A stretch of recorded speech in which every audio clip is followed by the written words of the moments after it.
The Silent Sculptor and the Echoing Garden. In a quiet town nestled between rolling hills lived a young man named Leo. He was a gifted sculptor, his hands capable of coaxing breathtaking life from cold, hard stone. Yet Leo carried a heavy silence. He longed to share the stories of his sculptures, to connect with the visitors who admired his work. But his English was as unformed as the raw marble in his studio. He understood the language, could read it in books, but when he tried to speak, the words would crumble, leaving him feeling frustrated and isolated. One day, a renowned art critic from a distant land announced a visit to Leo's town. The critic was known for her love of storytelling and her belief that art and artist were inseparable. For Leo, this was a once-in-a-lifetime opportunity. He dreamed of explaining the passion behind his creations, the tales of ancient myths and personal triumphs carved into every piece. But the thought of speaking to her, of his broken English failing him, filled him with a familiar dread. Determined to change, Leo sought the help of an old woman in the village known for her beautiful garden and her even more beautiful command of the English language. Her name was Ilara. "You wish to speak with the fluency of a flowing river?"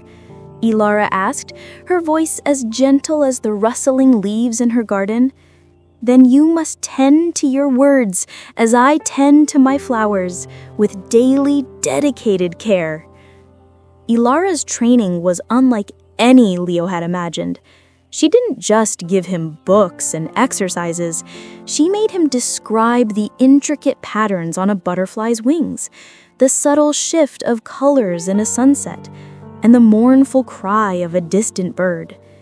She would point to a flower and say, "Tell me its story, not just its name." At first, Leo stumbled. His words were like clumsy, unpolished stones. But Ilara was patient. "Do not fear mistakes," she would say. "They are the chisels that shape a masterpiece." She encouraged him to practice not just the mechanics of the language, but the heart of communication. She taught him to listen intently, to observe the rhythm and melody of speech, and to find joy in the simple act of expressing a thought. Days turned into weeks, and Leo's confidence began to blossom. He started by speaking to the birds in the garden, then to the stray cats, and eventually to the villagers who passed by. He discovered that the more he spoke, the more the words flowed. His fear began to recede, replaced by a newfound joy in connecting with others.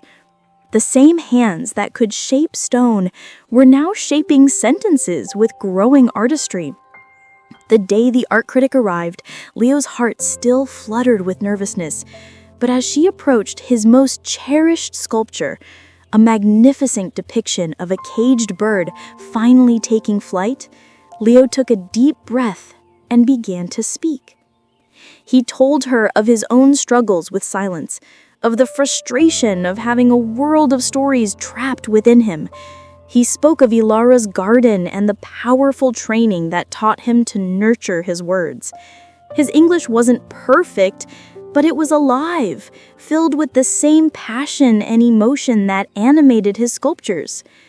The critic was captivated, not just by the sculpture, but by the sculptor's story. She saw in Leo the embodiment of his art, the triumph of expression over limitation. From that day on, Leo's studio was not just a place of silent creation, but a vibrant conversation. Visitors came not only to see his work, but to hear the stories he now so eloquently shared.